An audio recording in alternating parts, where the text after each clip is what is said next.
Hello everybody and welcome to another episode of Secret Girly Crates. Today is my part in the vlogger tour for So Frugal. So for those of you who are unfamiliar with the challenge, So Frugal is a challenge where you need to use a free pattern or no pattern, and you need to use fabric from your stash. Now this year there are amazing prizes. I'm putting up visuals here while I'm talking. There's lots of other great vlogs that have gone through those things in detail. I am aware I'm in the middle of the challenge, so won't go over those bits too much, but there's lots of great vloggers. If you search hashtag SoFrugal24, you'll be able to find and watch everybody else's. So I was looking and watching some of the brilliant vlogs out there, and there's some brilliant ones from people talking about like lots of great dress patterns or capsule wardrobe collection, or I watched a lovely episode where she was talking about free patterns to sew that are inspired by clothing from Anthropology. So really great ideas for how to sew without breaking the bank, which I love. And also, if you're in it to win it, then you can win a prize, and that is more helping you towards not breaking the bank. So I put questions out to my lovely Instagram followers asking for which idea they'd like me to make my So Frugal vlog on. So it was keeping costs down, fabric from other sources, or where to find great patterns. And actually it was quite divided, so you're going to get a little episode here with a couple of bits in it.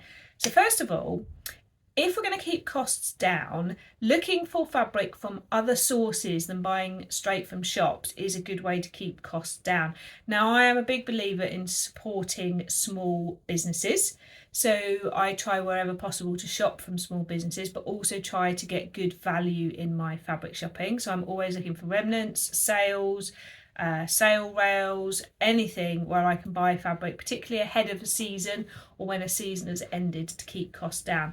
But there is somewhere else where you can get great fabric from, and that is from charity shops, Vinted, and also other shops, because I love a duvet cover.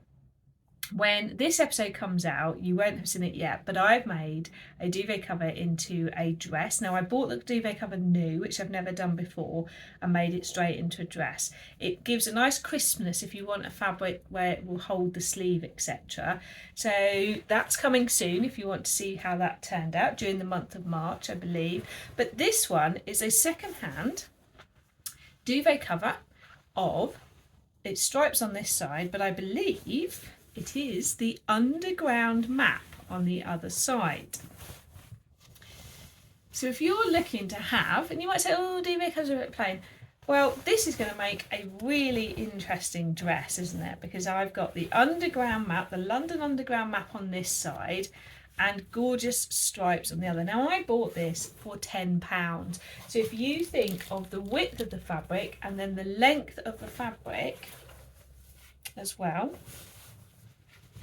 this is a really good value rate. And often, like with this one, I got the pillowcase as well. So if we look at the pillowcase, first of all, it's got that on one side and the stripes on the other. So this, to me, is a really good value way of getting, and I'll just zoom out, a really good value way of getting a significant amount of fabric. It stops something going in landfill that perhaps would otherwise, and it is a frugal way. So I've had this for about a year, so I'm going to try doing this So Frugal month to turn this into something.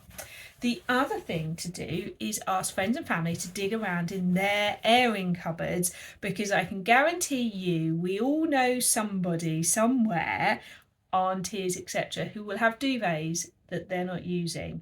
And if you ask for them, they're more than happy to clear them out of their airing cupboard.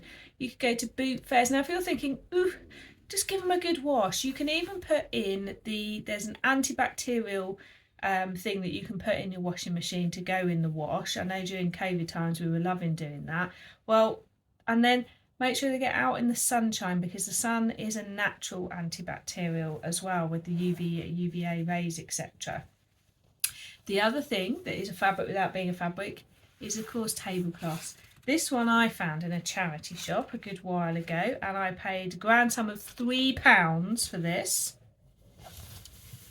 And this will make a gorgeous summer skirt. Look at the amount of fabric I've got for £3. Now, one of the great things about tablecloths is when they've been washed a few times, even when they're this sort of thicker weight, it gives them a nice drape. Yes, it might have a stain on, but you can creatively cut around that or embroider on it. Put a little bit of a plique on. Again, check out kitchen cupboards, airing cupboards, people you know, because there's probably something lurking in your house or someone else you know's house that you could turn into that. I know we've got a dark purple tablecloth that we never use anymore. And it's like a lovely linen weight, make a great pair of trousers, so I might use that. So they are my tips for fabric from other sources. As I say, you could buy things in the sale. The duvet I bought was in the sale. You could go through, like, if you go to like places like Dunelm, Bed Bath and Beyond, etc., Walmart, Asda, go through like Sainsbury's, go through like the sale bits, and you will find duvets, throws, etc., that are reduced. And I love that, because even if they're not totally your favourite fabric, you can use them as toiles as well. And remember, with the duvet cover, you get double side. So the next thing is how to keep, I'm keeping this on me, it's nice and warm, how to keep costs down. So when we're sewing, the costs can start to rack up quite quickly. So a major tip I have is watch out for the amount of thread trailing out your machine before you start sewing, because sometimes as we're pulling things through, you'll end up with a big long thing. Wind it back on. And I know you think, oh, that doesn't really make a difference. But if you do that every time, over time, you suddenly start, if you think you get that too much every time, 3 matches of that, you've got a metre. Every time you sew, you've got that. A metre builds up and up really quickly. So being aware that you need to keep your thread as short as possible will be a money saving thing. The next one is, if you're making toiles or basting, don't use your most expensive thread, because you can save those for when you need them for the finished sewing. So go to somewhere like Birmingham Rag Market, or go online and buy like the cheaper threads that are like 70p, because for a baste, a gather, threads that won't be in there for a long amount of time, it doesn't matter if they're not strong enough, because they're not there for a long job. And if you're thinking, well, those threads break when I gather, make sure you sew 2 rows, or sew a small bit and then a next bit, because then you can gather in sections. So using cheaper threads when it's not for the final sew is definitely a tip, and also for toiles as well. Next tip I would say is, don't always follow the cutting plan of the pattern. Also think about if you need the full length sleeve or not. I never need a full length sleeve in a pattern, because they're always too long for me. So I can often say like that amount on both sleeve, and on the bottom of trousers sometimes that much. Well, suddenly if you adjust that and look at the finished measurements before you start, you may well be able to get it out of a smaller piece of fabric. So look at those finished measurements, look at those adjustments. Also play a bit of Tetris. With certain fabrics you can play with the direction and things like that. So be creative about how you place your pattern, and whether you need all of the pattern or whether it needs shortening before you start laying it on your fabric.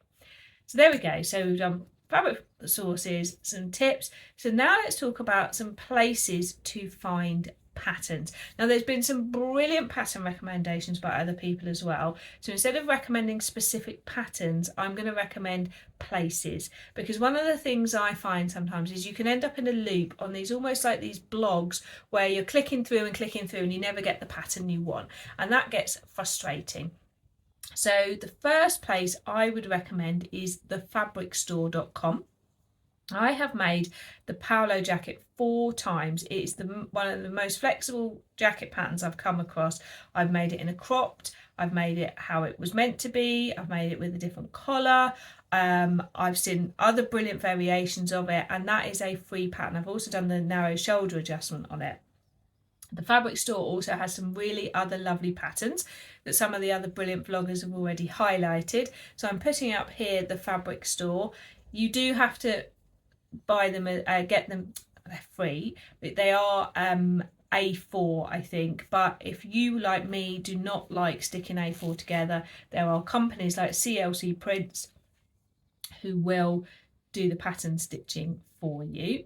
But if not, if you want to keep this as frugal as possible, make sure you set your printer to black and white, because you don't need it in colour to print. And also check which pages you need to print, because sometimes we don't need like the beginning and end pages or whatever. So really check out your print pages if you're keeping your costs down as well. But somewhere like CLC Print often takes part in challenges and offers a discount code as well, to watch out for that too. The next place I recommend looking is any of the pattern companies you really like. So for example, Maison Fauve, Friday Pattern Company, Helen's Closet, Tammy Handmade, because all of these companies where we really like the designs and the instructions often have at least one free pattern. And they are as good as, with their instructions, as everything else that they do. So it's a company where you will know if you like the block or the instructions. So go to your well-known pattern places and find their free patterns. The next one I'm going to recommend, which I know has been talked about before, is Mood Society.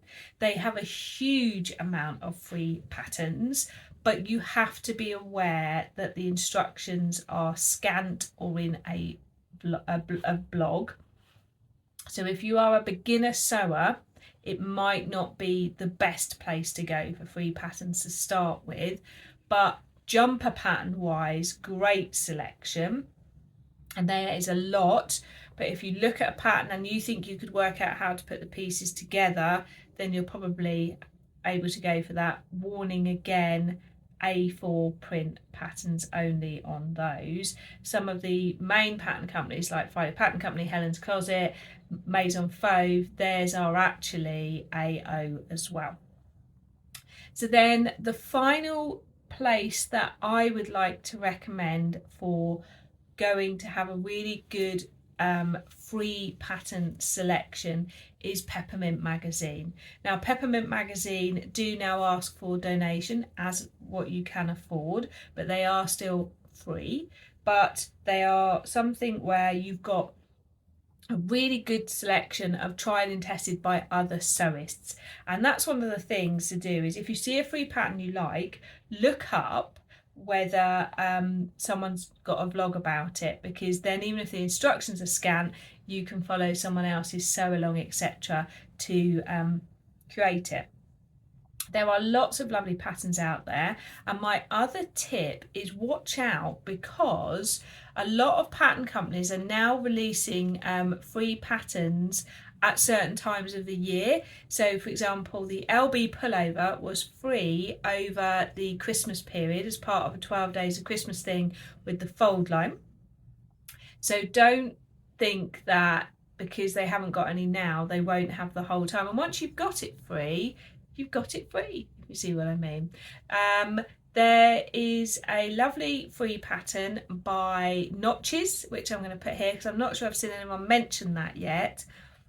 And it's a really nice top. Excuse me, so I think that's the one pattern I'm going to recommend, is the Notches pattern.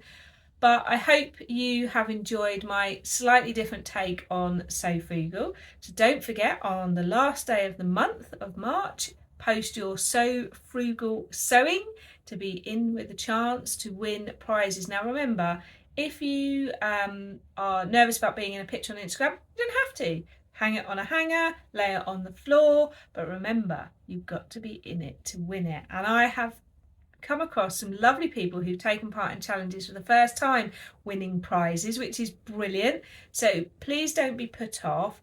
You don't have to sew anything amazing. Any free pattern with fabric from your stash is included, and so you can do something that works for you. Most of the prizes for these challenges are randomly selected, so please don't feel the pressure to have to sew your most impressive sewiest thing, because I know we're already halfway through March and you can do this too. But if nothing else, if you're one of those amazing people who sews your fabric as you buy it and you're like, but I don't have anything in my stash, sort through the airing cupboard, go and poke around your friend's airing cupboard, see if you can find something to use that already exists in the world. That is one of my favourite things to do, is to stop a bit of fabric of any kind ending up in landfill. I hope that's been helpful to you, and I look forward to seeing everybody's makes at the end of the month. I'm now off to decide which pattern to use to turn this into something for So Frugal. Catch you soon. Bye.